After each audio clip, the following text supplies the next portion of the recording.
Iron চেয়ারগুলো কি চকচক করছে, ইস! যেখানকার জিনিস সেখানেই তো মানায় বলুন। নমস্কার বন্ধুরা, আমার নতুন ব্লগে আপনাদের সবাইকে স্বাগত জানাই। আশা করছি ভালো আছেন সবাই, যে যেখানে আছেন। আমরাও এখন আপাতত পেলিংয়েই আছি, পেলিং থেকে নামচির দিকে যাচ্ছি এবং ভালোই আছি। চলুন, আজকের দিনে ভ্রমণের আমার চতুর্থ ব্লগ বা পঞ্চম ব্লগ কিছু একটা হবে, সেটা শুরু হলো।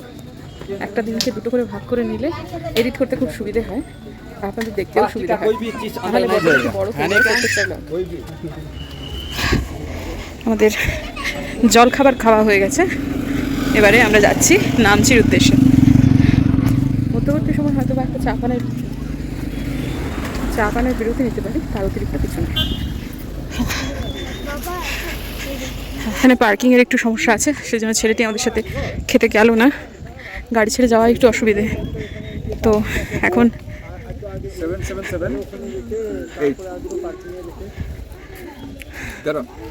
কোথায় গেছে সে?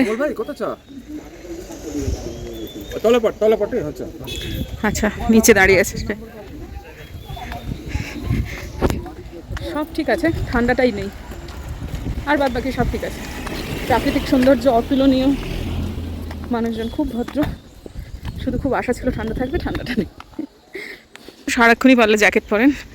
মাঝখানে শিলিগুড়িতে এই তো আসবার 4-5 দিন আগে জ্যাকেট পরে ভিডিও করেছে, সেজন্য কে একজন জিজ্ঞেস করছিল কমেন্টে, দেখছি আপনি জ্যাকেট পরে আছেন কেন স্যার?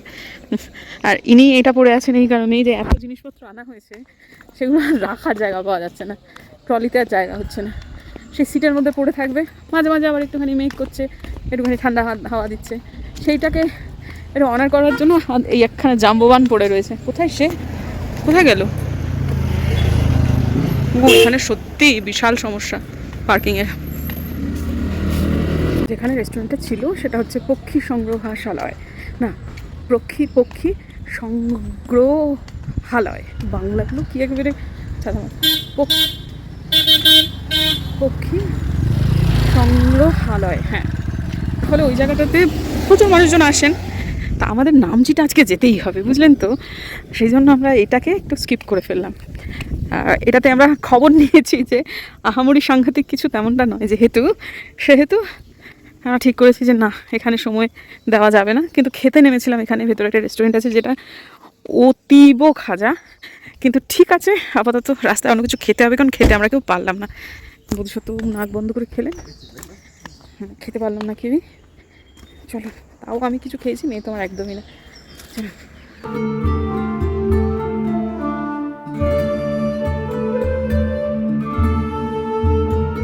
পাহাড় মানেই সুন্দর, প্রত্যেকটা বাঁকে বাঁকে প্রকৃতি একই রকম কিন্তু আবার আলাদা, প্রত্যেকটা বাঁকের ফিল একটু অন্যরকম। পাহাড়ে যারা এসেছেন এ কথা তো তাদের কাছে নতুন নয়, তবে অনেক বন্ধুরাই একটু আতঙ্কিত হয়ে পড়েছেন উত্তর সিকিমে একটা ধস হয়েছে সেটার জন্য। আমরা আসলে উত্তর সিকিমটাতে যাইনি, আমরা গিয়েছিলাম পশ্চিম এবং দক্ষিণ সিকিমে। লাচেং লাচুং যে জায়গাটা, সেটা সম্পূর্ণ উত্তর সিকিমের একটা অংশ। সেখানটাতে এখনো পর্যন্ত সম্পূর্ণ যে রাস্তা খুলেছে তেমনটা নয়, তবে এতে আতঙ্কিত হয়ে পড়েন মূলত পর্যটকরা, সেটা ভীষণ স্বাভাবিক ব্যাপার। তবে ওখানকার লোকাল মানুষদের কাছে এই জিনিস নতুন কিছু নয়। তবে সব পর্যটকই যে আতঙ্কিত হবেন এমনটাও নয়, হনও না, কিন্তু কিছু কিছু মানুষ তো অবশ্যই হয়ে থাকেন। বোধিসত্ত্ববাবু একবার প্রবল বর্ষণে ধসে সম্পূর্ণ যোগাযোগ বিচ্ছিন্ন অবস্থায় কালিম্পংয়ে আটকে ছিলেন প্রায় 15 দিন। সে তখন তার অভিজ্ঞতা এসে বলেছিল তেমন কিছু হয় না, মানুষের খাবারের জোগানও থাকে, অর্থাৎ একটা বাড়ির হেঁসেল পুরোপুরি খালি থাকে না বন্ধুরা। হোটেল বা হোমস্টেগুলো, হ্যাঁ হোমস্টেগুলোর ক্ষেত্রে একটু অসুবিধে হয়, কিন্তু হোটেলগুলো কেউই কিন্তু দিন আনি দিন খাই নয়, কাজেই অত আতঙ্কিত হওয়ার কিছু নেই। তবে হ্যাঁ, একটা অনিশ্চয়তা বটে, কারণ কতক্ষণে প্রকৃতি শান্ত হবে। প্রবল বর্ষণে যদি ধস নামে, বর্ষণ যতক্ষণ না পর্যন্ত বন্ধ হচ্ছে ততক্ষণ তো রাস্তা খালি করার কাজ শুরু করা যায় না, যত দুর্গম জায়গায় হোক না কেন। কাজ যদি একবার চালু হয়, দিন 5 থেকে 7 খুব বেশি হলে লাগে, তার মানে ওই ধরুন 7-8 দিন মোটামুটি লাগে। 7-8 দিনের রসদ এক একটা জায়গায় থাকে, সব জায়গায় না থাকলেও অন্তত লাচেং লাচুংয়ে আছে বলে আমাদের ধারণা। তবে একটা জায়গার সামগ্রিকভাবে সব মানুষ একসাথে অসৎ হন না, আবার কথাটা উল্টো দিকেও সত্যি। কিন্তু হয় কি, এই সময়গুলো দামগুলো বাড়িয়ে দেওয়া হয়, যেহেতু যোগানটা একটুখানি ব্যাহত হয়। আর কেউ যদি সৎ থাকতে চান তারা জানেন যে 7 দিন পর সব খুলে যাবে, আবার তাদের জিনিসপত্র তারা আগের মতোই নিয়ে আসতে পারবে, কিন্তু তারা যদি সৎ থাকতে চান, অসৎ মানুষের সংখ্যা ধীরে ধীরে বাড়তে বাড়তে তারা সৎ থাকতে পারেন না। এক্ষেত্রে পর্যটকদের একটু পকেটে টান পড়ে। তবে যদি আতঙ্কিত না হন, তাহলে দিব্যি আপনারা সেখান থেকে বেরিয়ে আসতে পারবেন। কেউই না খেয়ে মরবেন না। যদি কোনো রকম অসুবিধে হয় তাহলে হবে সেটা হচ্ছে আতঙ্কের জন্য। আর এই যে দেখুন, এখানেও একটা ধসের চিত্র দেখতে পাচ্ছেন তো, দুদিকে কি সুন্দর সবুজ, আর মাঝখান দিয়ে কেমন একখানা সাদা শীতের মতো নেমে এসেছে। এটা কিন্তু ধসেরই একটা অংশ। পাহাড়ে এ ধরনের ধস হয়েই থাকে। খুব সুন্দর একটা বাবা ভোলেনাথের মন্দির রয়েছে এখানটায়, তার সংলগ্নই একটা ধস। বুঝতেই পারছেন খুব বেশি দিন আগে এটা নয় কিন্তু ধসের জায়গাটা একেবারে সাদা হয়ে রয়েছে। এই জায়গাটা প্রকৃতি এখনও ভরপুর করে নিতে পারেনি। খুব বেশি দিন আগের চিত্র নয়। ডাইনে বাঁয়ে এই সবুজ প্রকৃতির মধ্যেই এরকম অনেক ধ্বংসলীলাও মাঝে মাঝে প্রকৃতি চালায়, হয়তোবা তাকে ভারসাম্য রাখতে হয় সেই জন্যই। আর পাহাড়ে যাওয়ার ক্ষেত্রে জামা কাপড় তো লাগেই, শীতবস্ত্র ইত্যাদি ইত্যাদি। ভালো জুতোও লাগে যেমন, তেমনই একটা জিনিস লাগে, সেটা হচ্ছে একটু শুকনো খাবার। বাচ্চাদের নিয়ে হয়ে যায় এই সময়টাই খুব সমস্যা। তবে কি সবাই স্বাভাবিকভাবে সুস্থভাবে ফেরত আসতে পারবেন বলে ধারণা। আতঙ্কিত না হলে শরীর অসুস্থ হওয়ারও বিশেষ সম্ভাবনা নেই। ওই একটাতে প্রেশার টেশার বেড়ে যেতে পারে, কিন্তু তার অতিরিক্ত কিছু হবে না। আপনারা সবাই ভগবানের কাছে প্রার্থনা করুন, তথা আমিও করছি, যারা ওখানে আটকে পড়েছেন তারা যেন নির্বিঘ্নে প্রত্যেকেই নিজের নিজের বাড়িতে চলে আসতে পারেন। তারপর কিছুদিন পর আবার পাহাড়ে আসতে পারেন পিঠে একখানা ব্যাগ নিয়ে। কেউ বলবেন না আর পাহাড়ে যাবনি। যদি আতঙ্ক হয় খানিকটা সময় দিন, তারপর দেখবেন সময়ের সাথে সাথে প্রলেপ পড়েছে, আবার পাহাড় আপনাদের হাতছানি দিয়ে ডাকছে। আর এরকম অভিজ্ঞতা আর হবে না। আর প্রত্যেকটা রাস্তা, প্রত্যেকটা বাঁক এত সুন্দর যে আমি আর কি বলবো। মানে আমার মাঝে মাঝে মুখে চওড়া হাসি দেখে বুঝতেই তো পারছেন, মনে হচ্ছে কি যে মনে হচ্ছে থাক ছেড়ে দিন, আর মানে সেগুলো মানে বালখিল্য কথাবার্তা। এত সুন্দর রাস্তা, সব থেকে মানে দৃষ্টিনন্দন যেটা, রাস্তার দুধারে কোনো রকম নোংরা নেই, চিপসের প্যাকেট নেই, ভাঙা বোতলের টুকরো নেই। প্রকৃতি আছে, কেবল প্রকৃতি আছে তার চরমতম সৌন্দর্য নিয়ে।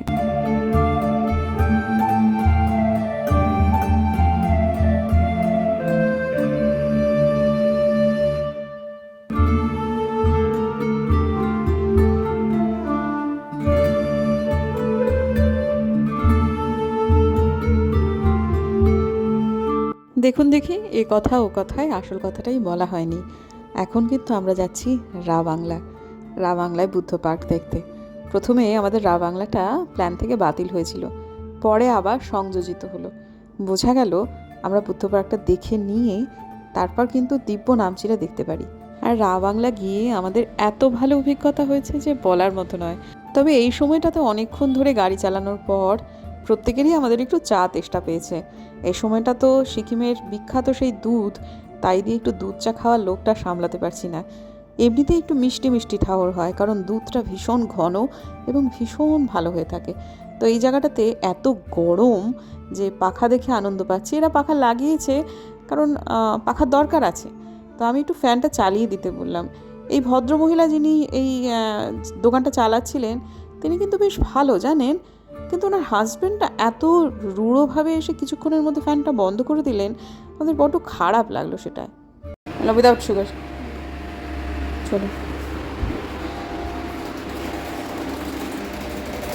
এই নাও, হাতে ধরা যাবে না, বড্ড গরম।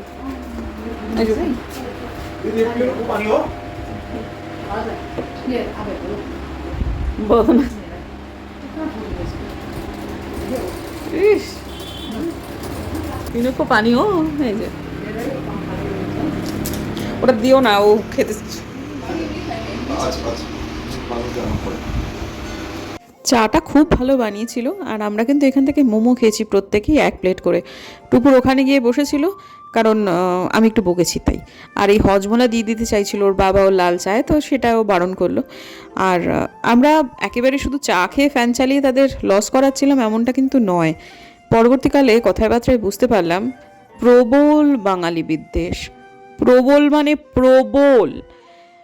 নেপালি ভাষাটা তো আমরাও বিলক্ষণ বুঝি, এতদিন ধরে শিলিগুড়িতে রয়েছি। বোধিসত্ত্ববাবু তো খুব স্বচ্ছন্দে বলেন, সেটা আপনারা বুঝতেই পারছেন। আমিও জানি, বুঝতে পারি। বুঝতে পারলাম আর কি তাদের বক্তব্যটা কি। তো ঠিক আছে, তোমরা তোমাদের বিদ্বেষ নিয়ে থাকো, কী কারণে বিদ্বেষ জানি না, কোনো রাজনৈতিক কারণে নাকি কোনো ব্যক্তিগত খুব খারাপ অনুভূতি, তাও আমি জানি না, জানার ইচ্ছেও নেই। তবে যাই হোক, ঠিক আছে, আপাতত খাবারগুলো ভালো ছিল, এইটুকুই। আমার ওই বিভিন্ন ভাগে ভাগে ভাগে ভাগে পাহাড়ের যে বাড়িগুলো, সেগুলো আমার খুব ভাল লাগে দেখতে। এখানেও সেরকম দেখলাম। আর যেহেতু বোধিসত্ত্ববাবু তখনও মোমোটা খাওয়া হয়নি, সেজন্য আমরা একটুখানি অপেক্ষা করছিলাম। তারপর টুপুরে বাবা একটু ওয়াশরুমে গেল। এই জিনিসটা দেখে দেখে আমার চোখ কিছুতেই, মানে মন ভরে না, সত্যি কথা, চোখও ভরে না, মনও ভরে না।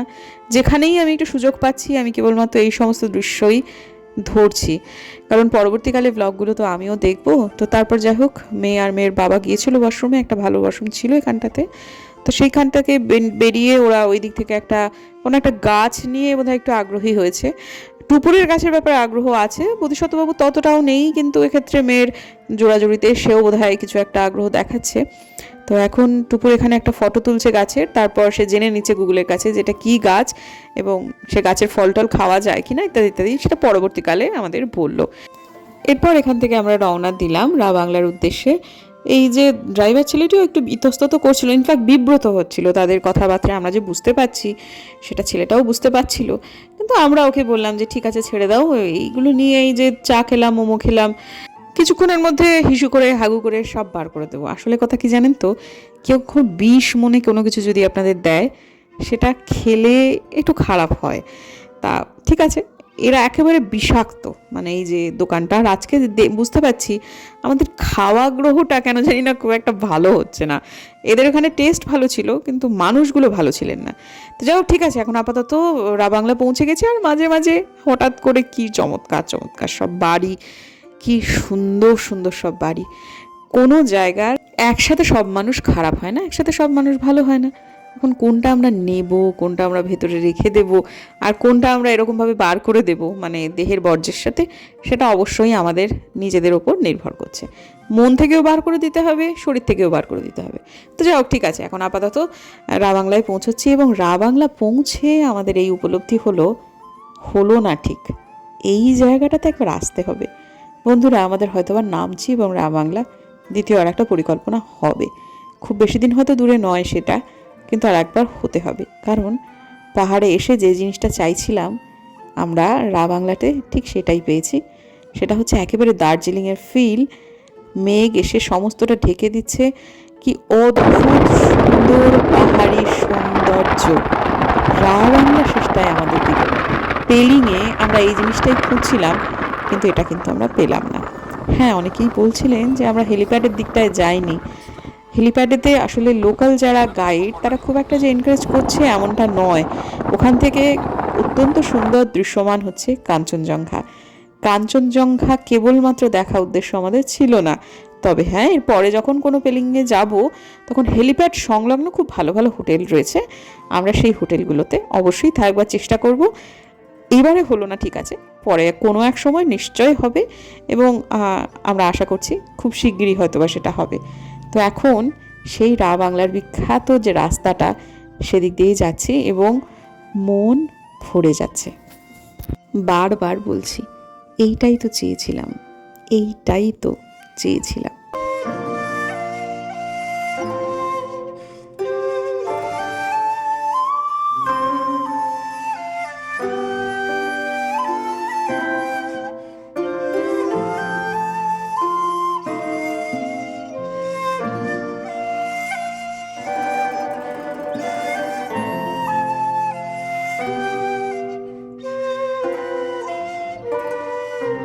আমরা ইচ্ছে করে রা বাংলার যে বুদ্ধা পার্ক, সেখানে কিন্তু খুব বেশিক্ষণ ছিলাম না।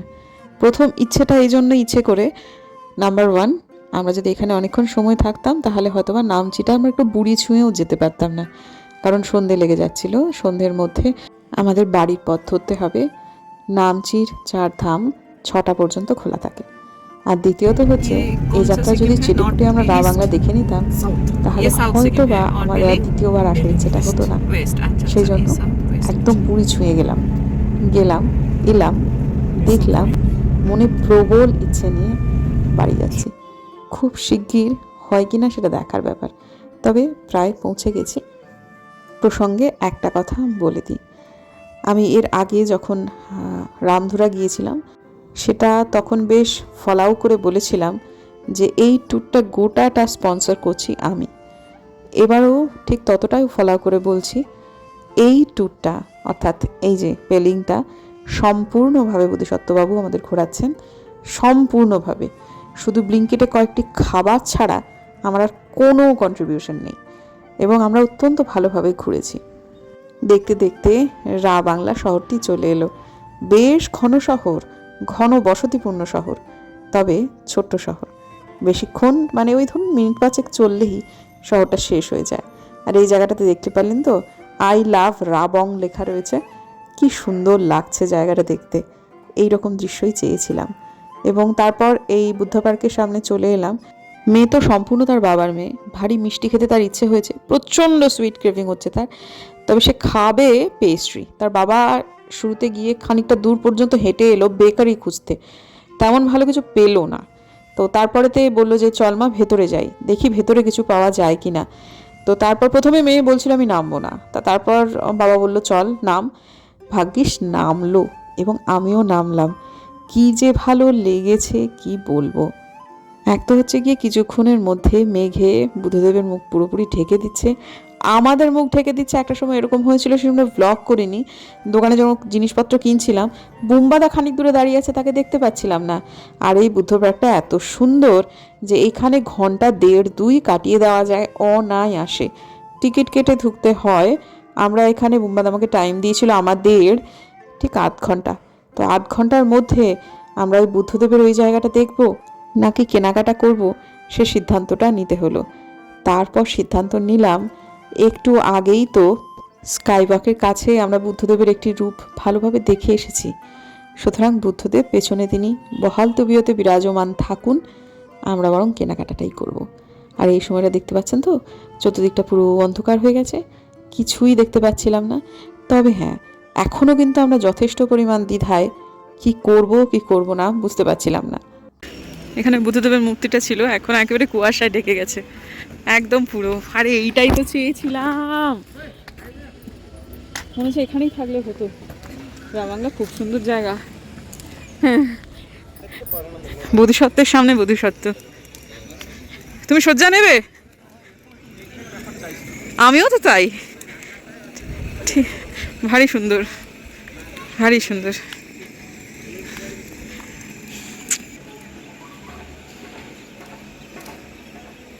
এইরকম সময় আমি যথেষ্ট দ্বিধায় নিচে নেমে যাব না এই জায়গাগুলোতে কিনবো।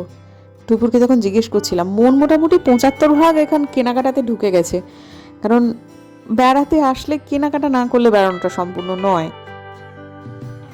অন্তত আমার কাছে তো তাই, যেখানে একটু কিচ্ছু কেনাকাটির কিছু পাওয়া যায় না, আমার সেখানে না যেতে একদম ইচ্ছা করে না জানেন। যার ফলে গোপালপুর নিয়ে যাওয়ার জন্য বর আমাকে মাঝে মাঝে টানাটানি করে, আমি একদম যেতে চাই না। তারপর এই দোকানটাতে এলাম, এই যে বুদ্ধদেবেরা কি সুন্দর মাথা নাড়ি নাড়ি ডাকছে, এদের ডাক না শুনলে পাপ হয় যদি, তাই জন্য ঢুকে পড়লাম। গিয়ে জাস্ট হামলে পড়লাম। এত সুন্দর সুন্দর ফ্রিজ ম্যাগনেট দেবো, একজন দুজনকে দেবো, আমার ননদকে দেবো, দিদিকে দেবো, মাকে দেবো। মাকে দেবো না, মা এগুলো খুব একটা মানে বোঝে না।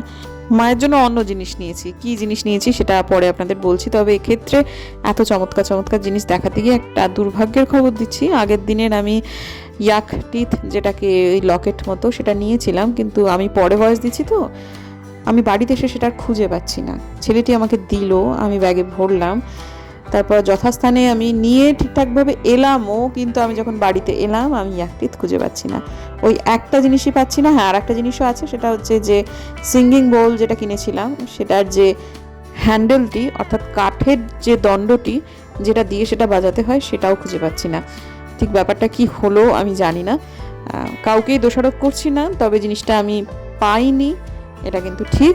ইয়াকটিত অবশ্য আমি এখান থেকেও নিয়ে নিতে পারবো, একজন বিক্রি করেন, সেটা হংকং মার্কেটে। ভদ্রলোক রোজ নাকি বসেন না, মাঝে মাঝে বসেন। তো ঠিক আছে, জেনে আসবো যে কোন দিন তিনি বসেন। তবে জিনিসটা যখন নিয়েছি তখন ওটাকে আবার দ্বিতীয়বার নেওয়ার দেখি আর কি করি। নেব তো বটেই, তাকে যখন ঘরে নিয়ে আসবো ভেবেছিলাম, নিয়ে আসবোই যেন তেন প্রকারের না। তো একটা দোকান থেকেই মূলত সবগুলো কিনলাম, কারণ এই দোকানটা এখান থেকে সব থেকে বড়। পরবর্তীকালে আমি ওয়াশরুম গেছিলাম, ওই দিকটায় দেখলাম এত বড় দোকান এবং এত কালেকশন একসাথে আর কোথাওই নেই। আমি এক পাক ঘুরে এসেছি, কিন্তু ঘুরে তারপর এখানটাতে এসেছি। এদিকে বরের মুখ আমার বেজার হচ্ছে, সে বোধহয় ভেবেছে যে এখান থেকে তুতি আর টুকুর মিলে এত কেনাকাটা করার পর তারপর আবার বোধহয় বুদ্ধ পার্কে ওখানটায় যাবে। তিনি তখনও আমাদের মনের ইচ্ছাটা জানেন না যে আমরা আর কোথাও যাবো না, আমরা এখানে কেনাকাটা করে দূর থেকে বুদ্ধদেবকে নম করব, তারপর ঠ্যাং দোলাতে গাড়িতে বসে বসে যাব হচ্ছে নামচি। বর যখন সেটা বুঝতে পেরেছে তখন তার মুখে চওড়া হাসি, কিন্তু এখনো পর্যন্ত সেবাটা ভীষণ আতঙ্কিত। মেয়েটার ওপর আমার অভিযোগ থাকে যে তুমি পুরোপুরি তোমার বাবার মতো না, দোকানে ঢুকলে বোঝা যায় এই বেটি কেনাকাটার ব্যাপারে একদম আমার মতো। দোকানটা সত্যিই খুব ভালো বন্ধুরা, কত জিনিস যে কিনলাম পরে কোনো এক ব্লগে দেখাবো। কেনাকাটা দেখলেই লোকটার মাথা গরম হয়ে যায়, তাড়াতাড়ি তাড়াতাড়ি তাড়াতাড়ি তাড়াতাড়ি। এদিকে অবশ্য অনেক আছে, এখানেও কি ও তারাবাগে শীত থাক গেল কোথায়? এই বোম্বাদা, বুদ্ধর সামনে বোধিসত্ত্ববাবু দাঁড়িয়ে আছেন।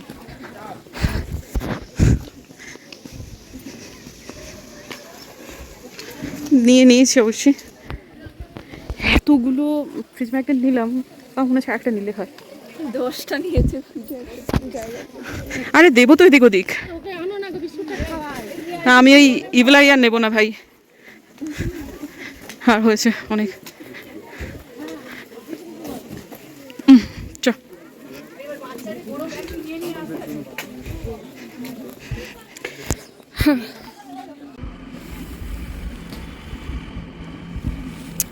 এবার আমি তারাবাগে ছুঁইনি, এবার আমি ভালো করে দেখেছি। বাবা যদি আমাকে 10 মিনিটও ছাড়তো, আমি আধা দোকানটা খুঁজে ভালো কিছু একটা বার করে নিতে পারতাম। ঠিক আছে, আবার আসা যাবে, নেক্সট টাইম আরও ভালো করে দেখবো।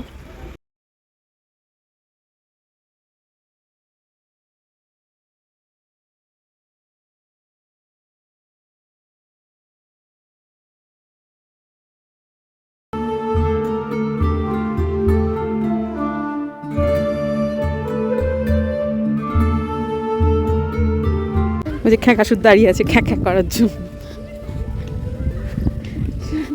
কত করে ডাকলাম তোমাকে, শুনতেই পেলে নে, কথা কইবে না এখন।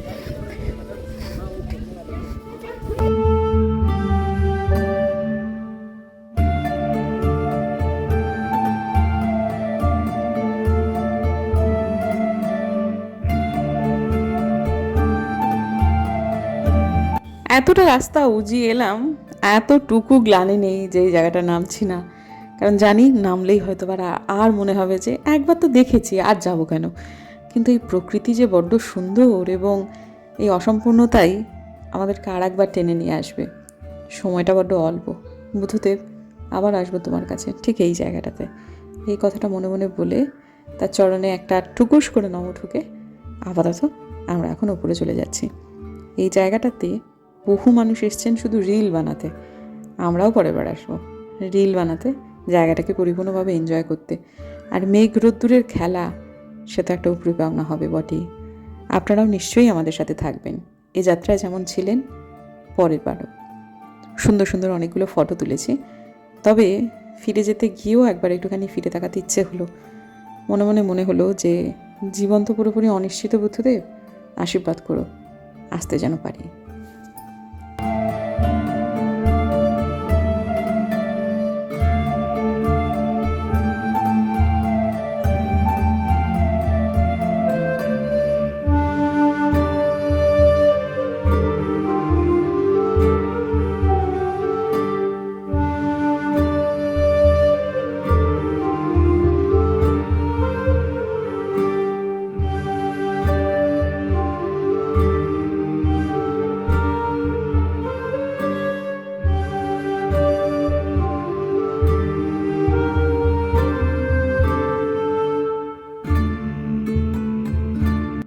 মেয়ের বাবার মাথা থেকে মেয়ের ওই আইসক্রিম খাওয়া এবং পেস্ট্রি খাওয়াটা কিছুতেই যাচ্ছে না। তো যাওয়া হলো, যাওয়ার পর এদেরও ব্যবহারের কিছুটা সমস্যা তো রয়েছে, প্লাস এই জায়গাটা হচ্ছে ভেজ। যে পেস্ট্রিটা পাওয়া যাবে সেটা খুব একটা ফ্রেশ নয় এবং সেটা ডিম ছাড়া। তা এই ভেজ জিনিস দেখলেই লোকটা একটু খেপে যায়। তারপরে আবার ভেজ হোটেলে থেকে এসেছি আমরা, বুঝতেই পাচ্ছেন এই জিনিসটা এখন সে কিছুদিন একদমই মেনে নিতে পারবে না। তো সে বলল যে মা তোমাকে আমি রাস্তায় কোথায় খাওয়াবো, তো সেটা সে করেছে, তো মেয়েও রাজি হয়ে গেল। দুর্দান্ত সুন্দর একটা এক্সপিরিয়েন্স হলো এবং খুব ভালো লাগছে। আজকের দিনের ব্লগটাকে আমি এখানেই শেষ করছি বন্ধুরা। এরপর শুরু হবে চারধামার একটা নতুন ব্লগ। যদি আমার ভিডিও ভালো লাগে সাবস্ক্রাইব করবেন, পাশে নোটিফিকেশন বেলটা অন করবেন, যাতে ভিডিও দিলেই নোটিফিকেশান চলে যায় আপনাদের কাছে। অবশ্যই যদি আমার ট্রাভেল ব্লগগুলো ভালো লাগে নিজের বন্ধুদের মধ্যে শেয়ার করবেন এবং অবশ্যই একটা লাইক করবেন। দেখা হচ্ছে আগামীকাল একটা নতুন ব্লগে। ততক্ষণের জন্য টাটা।